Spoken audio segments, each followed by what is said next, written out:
Silakan duduk Bapak Ibu yang terkasih. Shalom. Bagaimana kabarnya hari ini? Luar biasa. Karena lagi nggak ada masalah? Lagi ada masalah? Haleluya. Siapa yang lagi ada masalah? Puji Tuhan, berarti Tuhan mengasihi saudara. Yang tidak ada masalah, saya doakan ada masalah. Lalu saudara bilang masalah buat lo. Iya, baik saudara, mari kita segera buka saja firman Tuhan dari Markus pasal yang ke-10. Markus pasal yang ke-10, Injil Markus pasal yang ke-10 ayat yang ke-35 ya. Ya, kita di sana melihat judul perikopnya adalah permintaan Yakobus dan Yohanes ya. Jadi saudara, ketika Yesus sudah memberitahukan bahwa dia akan mati, dia akan disalib, dia akan menderita, tetapi dia akan bangkit dan dimuliakan, lalu Yakobus dan Yohanes meminta sesuatu. Markus 10 ayat 35. Ya, Markus 10 ayat 35 kita baca sama-sama. Kalau sudah dapat katakan ya, ada di sini. Ya, kita baca 1 dan 3. Lalu Yakobus dan Yohanes, anak-anak Zebedeus, mendekati Yesus dan berkata kepadanya, "Guru, kami harap supaya engkau kiranya mengabulkan suatu permintaan kami." Jadi Yohanes dan Yakobus datang sama Yesus dekat-dekat lalu ngomong, "Tuhan, kabulkan dong, kami punya permintaan." Ya, Yesus sudah mau disengsarakan, ini mau ke Yerusalem untuk disiksa dan dibunuh. Lalu ayat 36 kita baca sama-sama. Yesus berkata apa? Ya, ayo saudara baca 1, 2, 3. Jawabnya, "Apa yang aku perbuat bagimu?" Ya, Yesus tanya, "Apa yang kamu kehendaki? Apa yang bisa aku perbuat bagimu?" Ya, ayat yang ke-37 baca sama-sama. Lalu kata mereka, "Perkenankanlah kami duduk dalam kemuliaan-Mu kelak, yang seorang lagi di sebelah kananmu dan yang seorang di sebelah kirimu." Ya, jadi saudara, karena mereka sudah mendengar Yesus akan mati, disalib, lalu dimuliakan naik ke sorga, mereka lebih dulu dekat-dekat sama Yesus. Pengen dapat kedudukan di sorga. Siapa yang pengen kedudukan? Haleluya. Itu ada kursi banyak, duduk aja. Ya. Kenapa? Karena kedudukan itu berbicara tentang sebuah kehormatan, sebuah jabatan, sebuah tempat yang nyaman. Semua orang pasti pengen kedudukan, ya. Orang Medan itu naik bus saudara, ya, karena nggak ada tempat, dia mau duduk jadi dia berdiri. Waktu sampai di tempat tujuan ditanya, "Gimana bang kabarnya?" "Dari kenaikan sampai keturunan tidak pernah ada kedudukan." Maksudnya dia dari dia naik di bus sampai dia turun lagi tidak pernah duduk. Ya, jadi saudara malam ini dapat kedudukan. Semua duduk kan, tidak ada yang berdiri kan, kecuali itu pemegang soundman itu, dia berdiri terus, tapi sebenarnya ada duduk di belakang. Nah saudara, Yohanes dan Yakobus duluan deket-deket Yesus. Mereka ini kan saudara, kepengen dapat kedudukan nanti kalau sudah di sorga. Yesus dia bilang, "Ingat ya, nanti kalau engkau sudah di sorga, Yakobus duduk sebelah kanan, Yohanes sebelah kiri." Wow nggak? Mereka sudah merancang, kepengen dapat yang mulia. Kita semua pengen dapat yang enak nggak? Ampuni mereka Tuhan, karena mereka tidak tahu apa yang mereka lakukan. Ya, kita baca ayat yang selanjutnya. Ini menarik sekali apa yang Yesus katakan kepada mereka. Yesus berkata begini, ayat 38 sama-sama 1, 2, 3. "Tetapi kata Yesus kepada mereka, kamu tidak tahu apa yang kamu minta. Dapatkah kamu meminum cawan yang harus kuminum dan dibaptis dengan baptisan yang harus kuterima?" Ada yang menarik di sini. Murid-murid meminta kedudukan di sorga, duduk sebelah kanan dan kiri Yesus. Tapi Yesus menjawab mereka, "Maaf ya, kamu nggak tahu apa yang kamu minta." Betapa seringnya kita ini orang Kristen meminta sesuatu kepada Tuhan, tapi kita nggak tahu apa yang kita minta. Hello, ya, mereka meminta kemuliaan nanti di sorga, dapat tempat duduk di samping Yesus. Tapi Yesus bilang, kamu nggak tahu apa yang kamu minta itu. Lalu Yesus berkata kepada mereka, "Dapatkah kamu minum cawan yang harus kuminum dan dibaptis dengan baptisan yang akan kuterima?" Dalam artian yang lain, Yesus sedang berusaha menerangkan begini saudara, tidak pernah ada kemuliaan tanpa penderitaan. Siapa yang mau dimuliakan? Berarti saudara siap menderita. Ini cara kerjanya Tuhan, amin. Tapi orang Kristen zaman now pengennya dimuliakan, tapi nggak mau menderita. Nah, kebanyakan minum ragi kan? Maunya yang instan. Nggak ada ikut Yesus instan, nggak ada. Makanya saudara, Jangan suka iri lihat keberhasilan dan kesuksesan orang lain. Kenapa? Karena di balik semua kesuksesan itu ada cerita perjuangan. Amin. Seringkali kita cuma lihat teman-teman saya pada ngomong gini, enak banget ya Dep ya, kamu sekarang jadi hamba Tuhan, diundang kemana-mana. Saya tanya sama mereka, dulu ketika saya diproses, ada yang tahu nggak? Nggak ada kan? Ketika saya diusir dari keluarga saya, ketika saya tidak punya makanan, ketika saya nggak punya uang, ketika saya tidak punya apa-apa di hidup ini, ada yang melihat saya? Nggak ada kan? Ketika saya sedang diproses Tuhan untuk berakar ke bawah, itu nggak enak, nggak ada orang yang lihat. Ketika sekarang Tuhan mulai angkat saya, semua orang melihat dan berkata, enak ya. Saya kemarin baru pulang dari Palu, saudara. Ada yang bertanya sama saya gini di Instagram, Bu, ibu kok sering banget ke Palu? Ada apa dengan Palu? Bukan karena saya pernah ke Palu, ya. Lalu saya kemarin dengan suami saya ke sana, ya, saya ketemu beberapa teman lama. Lalu ada teman yang bilang gini, Bu, kenapa ibu nggak bikin kisah ibu dulu waktu di kota Palu? Saudara, kenapa tahu Palu itu begitu berkesan buat saya? Waktu saya diusir dari rumah saya, dari Poso, saya menuju ke kota Palu. Palu adalah tempat saya diproses berakar di dalam Kristus. Lalu kemarin saya dan suami akhirnya pergi ke tempat kos-kosan saya dulu waktu diusir. Kita cari, saudara, tempat itu. Ya, saya ajak satu orang teman, di mana tempat itu di jalan ini? Kamu masih ingat nggak tempatnya? Ya masih. Ayo kita cari. Kita cari ketemu. Rumahnya belum diperbaiki, masih seperti yang dulu, sudah mulai hancur, plafonnya udah jatuh. Saya bilang sama suami saya di sini dulu, saya numpang di kos-kosan ini. Saya ajak teman satu kamar saya. Nanti saudara saksikan di channel YouTube saya. Jangan lupa like, subscribe, dan share. Ya, jadi sama suami saya di syuting itu tempatnya. Saya ajak satu teman saya yang satu kamar dulu sama saya. Ya, dia juga berkisah, saya juga menangis di situ. Saya bilang, kamu ingat nggak dulu saya itu kita bingung, saudara. Dulu kita itu anak kos di situ ya. Jadi beberapa orang, anak perempuan, wanita di situ. Ada yang kerja, ada yang kuliah. Lalu suami saya juga jadi saksi. Kemarin teman saya cerita, dia bilang gini, kita dulu nggak ada pendeta di rumah ini loh. Tapi setiap malam kita doa malam. Setiap hari kita baca Alkitab. Ya. Lalu teman saya itu bilang, ya karena Debbie lah penggeraknya. Dulu ketika saya pertama kali bertobat, saudara, saya tinggal di rumah itu. Kalau mereka udah berangkat kerja, berangkat kuliah, tinggal saya sendiri di rumah itu. Ngapain? Saya cuci baju, saya nyetrika, saya nyapu, saya ngepel, saya masak. Kenapa? Ya saya tahu diri, saya numpang makan di situ, saya nggak bayar kos, karena saya memang nggak punya apa-apa. Tidak ada satu orang pun ya yang akan mengalami penderitaan terhebat di dunia ini, saudara, selain ketika kita diproses menghadapi diri kita sendiri. Waktu itu bagi saya itu pergumulan terberat. Kenapa? Nggak ada uang 1 sen pun di tangan.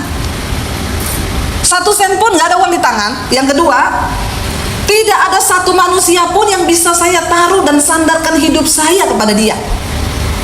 Saudara pernah merasakan hidup yang seperti itu? Di mana saudara tidak punya satu saudara pun yang saudara bisa andalkan untuk saudara minta tolong kalau ada apa-apa, benar-benar sebatang kara. Yang kedua, tidak ada uang 1 sen pun di tangan. Ada yang pernah hidup tanpa uang 1 sen pun di tangan?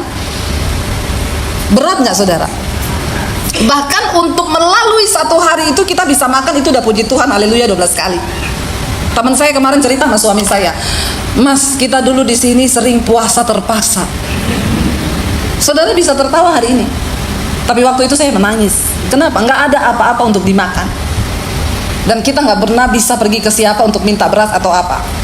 Tidak ada satu orang pun yang tahu pergumulan kita dulu. Ya, saya cerita sama suami saya, di sini di rumah inilah.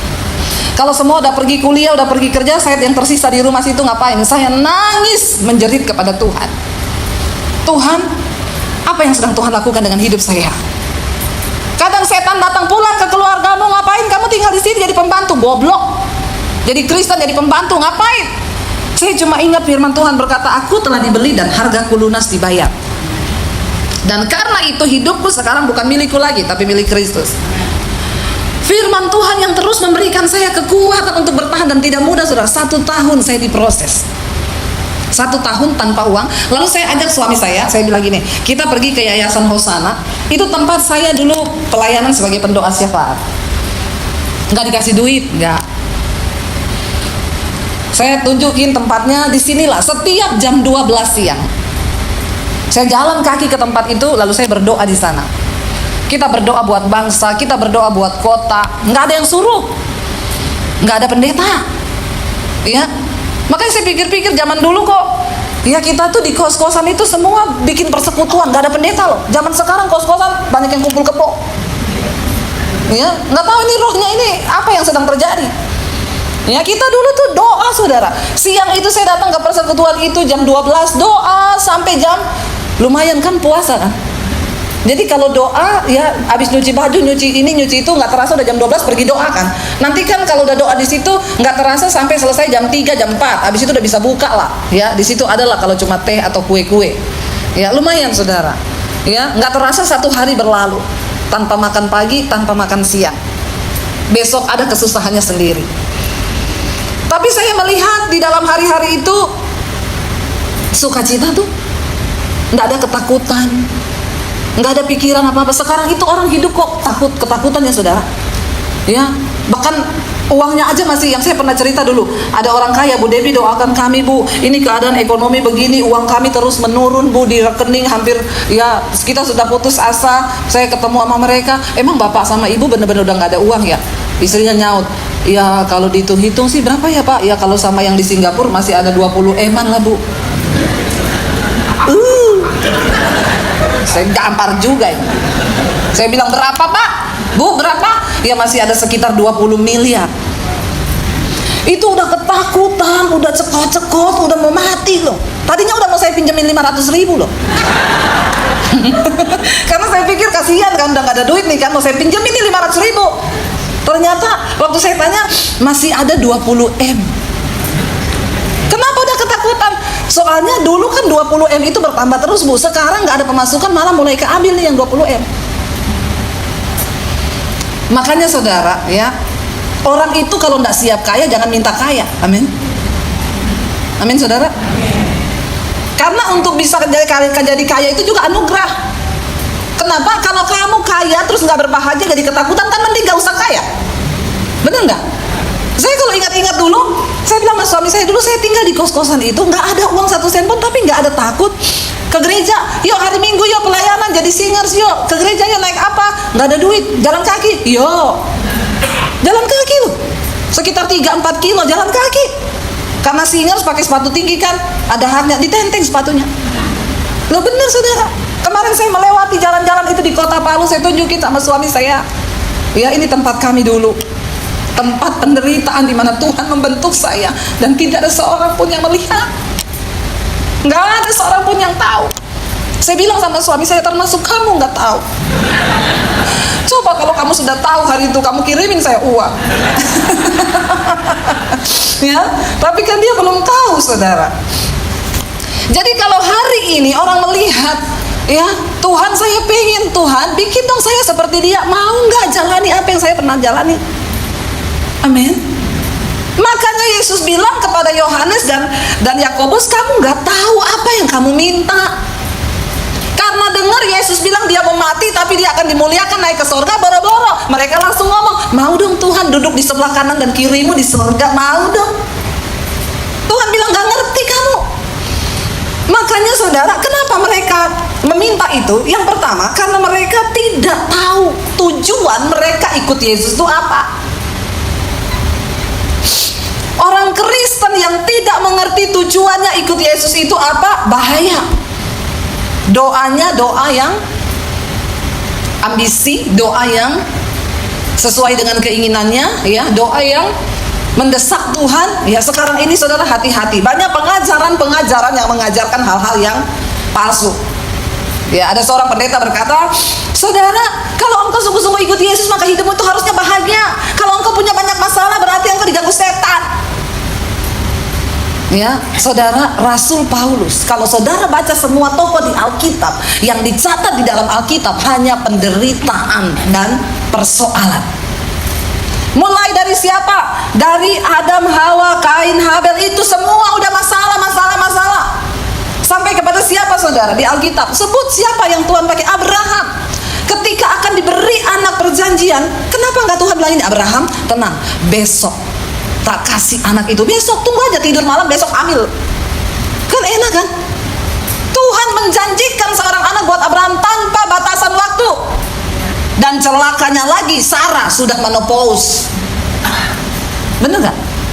Sesuatu yang bertentangan dengan logika. Bagaimana Abraham bisa percaya akan janji Tuhan kalau istrinya sudah menopause? Semua juga dokter ahli kandungan bilang gak bisa. Ya, Dokter Boyko juga bilang, aduh maaf sudah tidak bisa. Kalau memang itu sudah menopause, tidak ada lagi jalan keluar. Ibu tidak usah mimpi untuk hamil. Kenapa? Karena secara kedokteran sudah tidak mungkin. Kenapa Tuhan melakukan hal-hal yang secara logika itu gak masuk akal? Dan rasanya menyulitkan Abraham kan? Sampai akhirnya Sarah bilang, "Pak, lu lihat kan, sampai kapan lu mau tunggu janji Tuhan itu? Saya sudah mati haid, sudah menopause. Mending tidurin aja itu Hagar, pembantu kita. Mungkin kamu bisa punya anak tapi lewat dia." Bapak-bapak disuruh tidur sama perempuan lain. Oh haleluya. Ya. Bapak-bapak, kira-kira kalau istrimu ngomong begitu,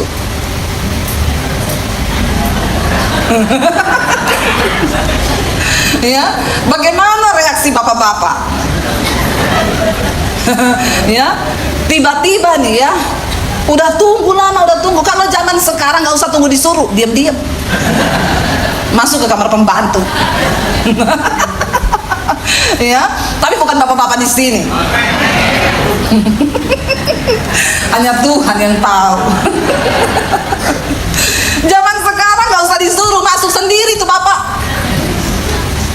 Hati-hati bapak-bapak ya.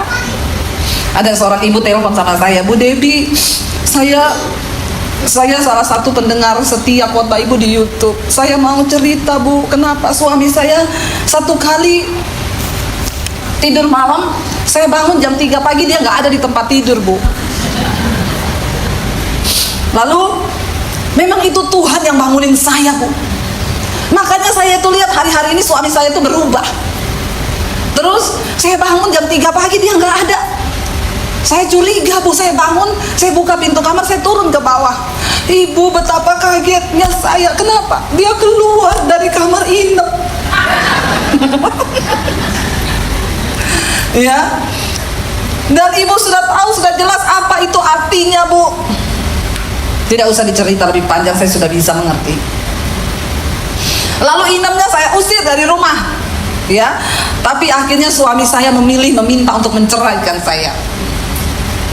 Karena dia mau bersatu dengan inem. Tapi bukan karena ibunya sudah mati haid loh. Apalagi Abraham waktu itu sama istrinya disuruh, "Coba aja, mungkin dari pembantu kamu bisa dapat anak." Kenapa? Karena udah gak masuk akal. Yang Tuhan janji itu sudah tidak masuk akal. Tidak ada kemuliaan yang diterima dengan mudah, saudara, gak ada. Kenapa Tuhan bekerja dengan cara begitu? Supaya engkau punya iman yang terlatih. Amin. Karena bagi Tuhan untuk mengubah keadaanmu itu mudah, tapi yang menjadi sulit bagi Tuhan mengubah sikap hatimu. Ya, untuk membawa bangsa Israel keluar dari tanah Mesir menuju ke tanah Kanaan sebenarnya cepat, tapi untuk mengeluarkan Israel dari otak dan hatinya bangsa itu sulitnya minta ampun, membutuhkan waktu 40 tahun. Konsep pemikiran kita yang salah menyebabkan kita punya pengertian yang salah waktu ikut Tuhan. Kita pikir ikut Yesus ya, kita terlalu banyak dengar iklan-iklan hari-hari ini ikut Yesus, yang naik motor jadi mobil Avanza, yang naik Avanza jadi naik Fortuner, udah yang naik Fortuner dapat Alphard, yang punya Alphard jadi naik motor. Loh. Ya ini terkutuk namanya saudara. Ya, enggak, jangan dengarkan iklan-iklan tentang kekristenan yang seperti itu. Karena perkenanan Tuhan tidak ada hubungannya sama harta yang kau punya di dunia ini. Amin. Mau sekaya apapun saudara, maaf, itu bukan jaminan bahwa engkau Tuhan itu berkenan atas hidupmu, bukan itu. Ya, lalu Yesus berkata, "Kamu nggak tahu apa yang kamu minta." Ketika kita tidak mengerti cara kerjanya Tuhan, ketika kita nggak ngerti kenapa kita ikut Yesus, apa tujuan kita menjadi orang percaya itu apa? Bahaya saudara, bahaya. Makanya banyak orang menyalahgunakan kedudukan hari-hari ini. Saya berdoa supaya kita semua punya pemahaman dan konsep yang benar tentang Tuhan. dan mengikut Dia. Untuk apa kita mengikut Yesus? Supaya kita ini diproses. Waktu diproses, karakter kita dibentuk. Setelah dibentuk, kita menjadi orang Kristen yang kuat. Coba kita baca sama-sama apa yang Rasul Paulus katakan. 1 Korintus pasal yang ke-11.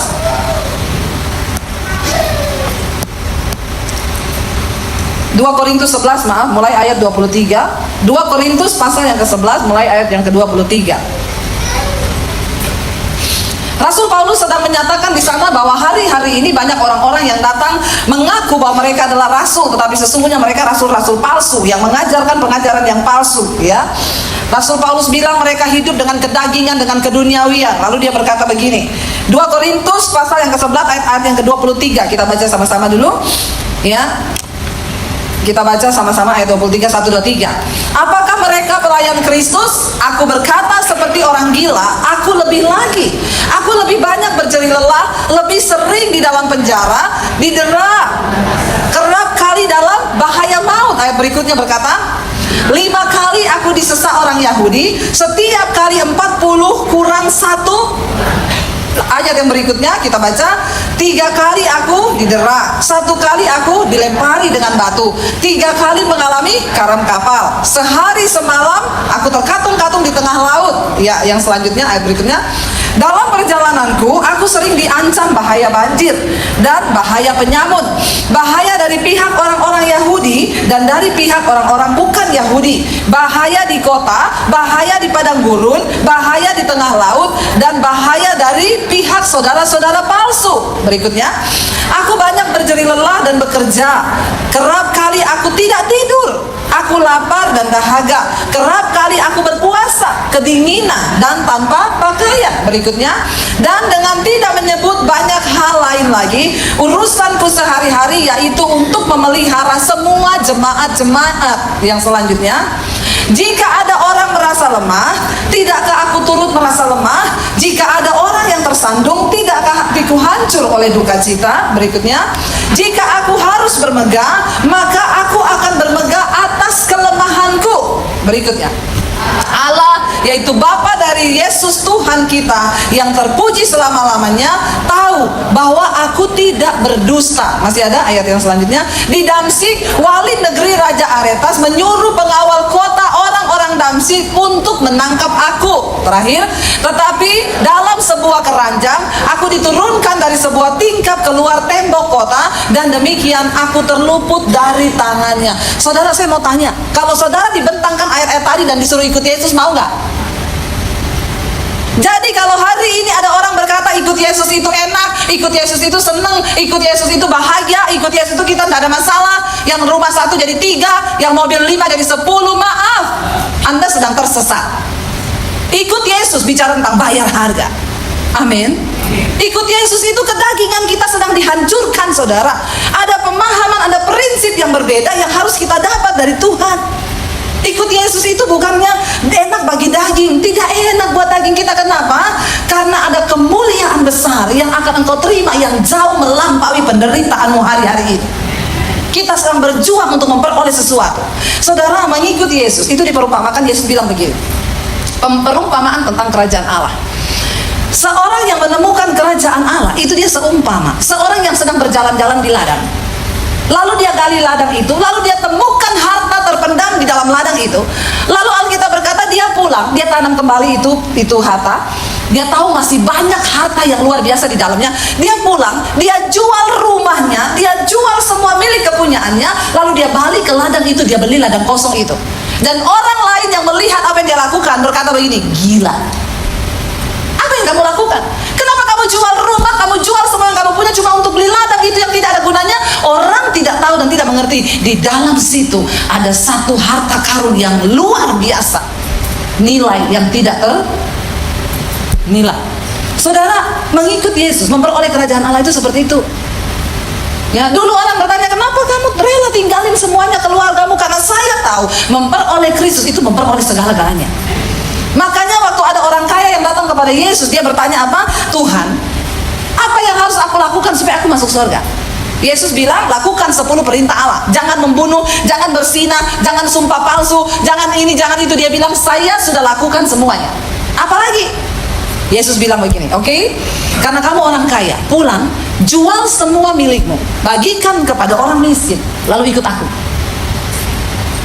Lalu dia dengan berat hati, nyesel datang pada Yesus dan bertanya dalam hatinya, kalau tahu begini saya tidak usah tanya. Alkitab berkata dia meninggalkan Yesus dan memilih menyimpan harta yang dia punya. Dia lupa waktu dia jual harta dan rumah yang dia punya saat itu, lalu dia memilih untuk ikut Yesus. Dia lupa dia memperoleh yang lebih daripada harta itu. Amin. Apa yang dia peroleh lebih dari harta? Keselamatan jiwa, kehidupan yang kekal sampai selama-lamanya.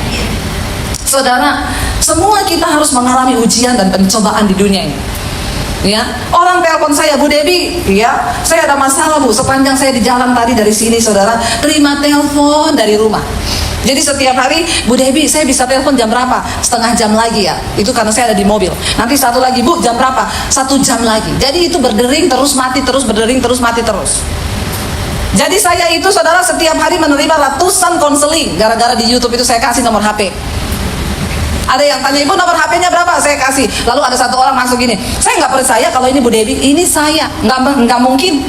Kok nggak mungkin? Ini pasti sekretaris atau ofisialnya yang jawab masalah begini. Nggak mungkin Bu Debbie sendiri. Saya bilang ini saya nggak percaya. Saya telepon saudara. Saya langsung telepon, dia angkat, halo, saya langsung bilang, halo, shalom, 123 321, ini suara saya. Terus dia langsung gini, iya lo bener Bu Debbie lo, tapi saya masih nggak percaya lo Bu. Kenapa kamu nggak percaya?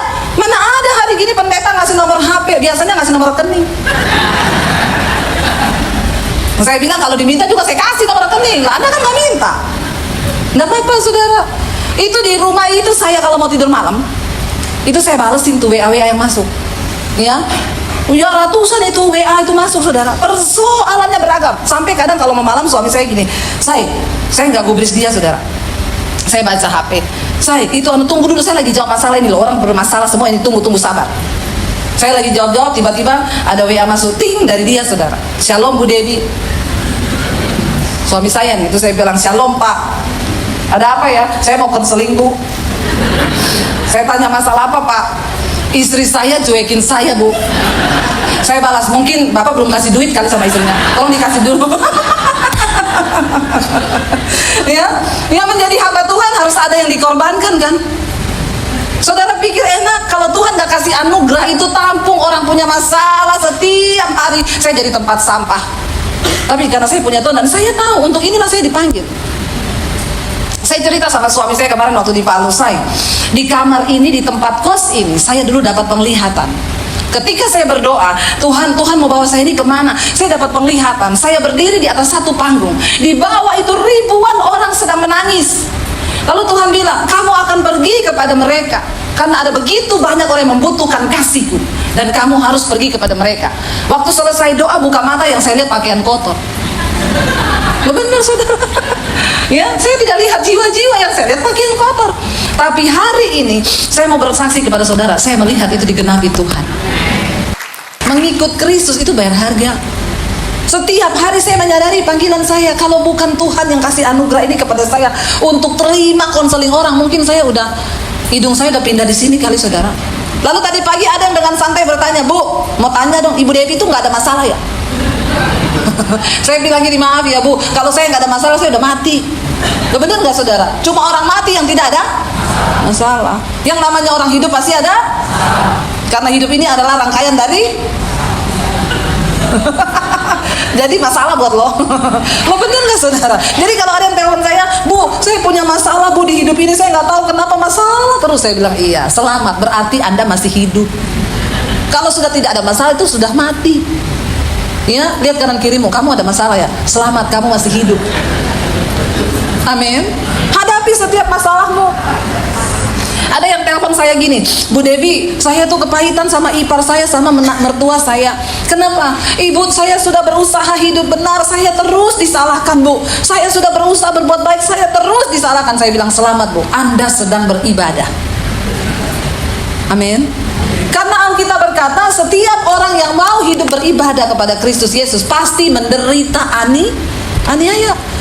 Ya, jadi saya ini, iya Bu, selamat, Ibu sedang beribadah. Sampai kapan tuh saya begini? Sampai Tuhan Yesus datang. Loh, sampai kapan saya menerima perlakuan mertua dan ipar saya, sampai kamu sudah tidak merasa itu sebagai satu gangguan lagi buat jiwamu. Apapun yang mereka lakukan, kamu tetap merasa itu enak-enak aja, ya itu berarti kamu udah lulus. Amin, saudara. Kalau kita belum lulus, ya nggak bakal. Itu pasti masalah datang terus. Mari kita lulus dalam setiap ujian. Tidak ada jalan pintas menuju rencana Tuhan. Setiap kita harus mengenal rencana Tuhan itu. Supaya apa? Waktu kita masuk dalam rencana Tuhan, kita menemukan, saudara, orang yang paling sukses di dunia ini bukan orang kaya, bukan waktu engkau punya rumah 3, mobil 5, depositmu 20 M kayak tadi, bukan. Waktu engkau dikatakan sukses di hadapan Tuhan, untuk apa? Waktu engkau menemukan rencana Tuhan atas hidupmu. Apa rencana Tuhan atas hidupmu? Temukan itu, saudara. Sekalipun engkau harus melewati jalan yang tidak terlihat, tapi ketika engkau percaya, Rasul Paulus tadi bilang, kita belum seperti Rasul Paulus kan, karam kapal 3 kali, disesah pakai batu, dilempari, dicegat sama orang-orang di tengah kota, lalu dimasukin karung, dibuang dari luar tembok. Kita kan belum sampai ke gitu kan. Jadi kalau ada orang bilang ikut Yesus itu senang, tidak menderita, itu saudara penyesatan. Saya mau bilang, saudara, hari ini mari kita bayar harga. Kenapa? Waktunya sudah singkat. Lihat ini panas yang begini ini, saya tuh kalau baca-baca artikel tuh ngeri, saudara, ya. Magnet bumi berubah, ya. Ketika magnet bumi berubah, itu suhu tidak bisa diprediksi lagi. Dulu kita musim panas begini bulan apa? Juli, Agustus, ya. Itu banyak ayam yang mati. Kenapa? Karena panas sekali. Ini bulan apa, saudara? Oktober mau November. Ya, belum ada hujan, malah panasnya minta ampun. Jadi, saudara, karena magnet bumi berubah, iklim berubah. Nah, ketika iklim berubah, maka semuanya terganggu. Kasihan para petani itu sekarang nggak bisa memprediksi juga kapan musim hujan, kapan musim panas. Ya. Ini dunia makin tua. Tadi siang saya baru ngomong sama suami saya, saudara, rasakan siang itu, aduh, kayak mau meledak badan ini ya. Apalagi kalau keluar dari ruangan ber-AC, saudara, wah, itu udah kayak, badan itu udah kayak, saya bilang sama suami saya gini, saya, kalau satu saat matahari itu kehilangan energi, apa yang akan terjadi? Kalau satu saat atau mungkin matahari itu sudah tua dan kemudian dia meledak, apa juga yang akan terjadi? Ya, di dalam Petrus dikatakan, semua unsur dunia ini akan hangus dalam nyala api yang demikian besar. Kita nggak pernah tahu kapan bumi ini akan berlalu. Ingat, hidupmu di dunia ini bukan segala-galanya. Jadi jangan terlalu stres masalah uang. Jangan terlalu stres dengan persoalan-persoalan yang kita hadapi, karena Alkitab berkata, ingat, semua pencobaan yang kau alami di dunia ini adalah pencobaan biasa yang tidak melampaui batas kekuatanmu. Orang tuh kalau nggak ada duit masalah, kebanyakan duit juga masalah. Bingung mau simpan di mana kan? Ya, jadi saudara, ayo kita nikmati aja apa yang Tuhan beri hari ini. Hidup dengan hati yang bersyukur. Yang paling penting, suami istri itu hidup dalam rukun bersama. Amin. Jangan berantem, hidup rukun bersama. Ya, berantem boleh 5 menit cukup. Ya, disitulah kita menemukan kebahagiaan yang sesungguhnya. Amin. Yang terakhir, mari kita baca ayatnya. Apa yang Yesus katakan kepada muridnya itu, mereka nggak tahu apa yang mereka minta karena apa. Yuk kita baca sama-sama firman Tuhan dari 1 Korintus pasal yang ketiga ayat 13 dulu, dan ayat yang ke-14. 1 Korintus 3 ayat 13 dan 14. Saudara, ya, kita tahu bahwa semua yang kita lakukan di dunia ini satu saat akan diuji. Mari kita baca sama-sama 1, 2, 3. Sekali kelak pekerjaan masing-masing orang akan nampak, karena hari Tuhan akan menyatakannya, sebab ia akan nampak dengan api, dan bagaimana pekerjaan masing-masing orang akan diuji oleh api itu. Hari ini kita semua sedang membangun pekerjaan. Apa itu pekerjaan? Dalam rumah tangga itu pelayanan kita. Di dalam pekerjaan kita itu bisnis kita, itu pelayanan kita. Ya, tadi siang saya diundang di salah satu persekutuan wanita. Temanya adalah melayani Tuhan bersama dengan keluarga. Saya bilang gini, kita perlu perbaharui dulu konsep pelayanan. Jangan berpikir pelayanan itu di gereja. Ya, konsep pelayanan kita seorang Kristen seringkali salah. Kita pikir, oh, kalau kita jadi asyir, kita berdiri di sini sebagai pengkhotbah, singer, worship leader, pemain musik, oh, itu pelayan Tuhan. Ya. Apa itu melayani Tuhan? Yesus berkata, segala sesuatu yang engkau perbuat, entah dengan perbuatan atau perkataan, lakukanlah itu seolah-olah untuk Tuhan dan bukan untuk manusia. Itu adalah pelayanan. Amin. Konsep kita melayani Tuhan itu dulu. Makanya sekarang banyak orang, ya, sudah pelayanan tapi karakternya, saudara, tidak terbentuk. Kenapa? Karena konsepnya itu salah. Ya, kita itu melayani Tuhan, di rumah itu melayani Tuhan. Waktu istri melayani suami, itu juga melayani Tuhan. Amin. Waktu suami mengasihi istri, itu juga melayani Tuhan. Saudara, kita kemarin dikejutkan ya, anak SMA bunuh gurunya, ditikam karena gurunya negur dia merokok di halaman sekolah. Saudara lihat itu videonya. Aduh, saudara, mengerikan. Dia pulang ke rumah ambil pisau waktu gurunya mau pulang sekolah, dihadang, ditikam gurunya sampai gini, darah Yesus, dalam nama Yesus. Dia tusuk dalam nama Yesus, ditusuk terus. Ya, sampai 9 tusukan atau 14. Lalu akhirnya gurunya meninggal. Kita tahu sekarang meninggal. Saudara, kenapa bisa ada anak yang seperti ini, saudara? Karena dia tidak menemukan kasih sayang di dalam keluarga. Mari kita baharui konsep pelayanan kita. Jangan cuma pintar di gereja, tapi benahi dulu di dalam rumah tangga kita.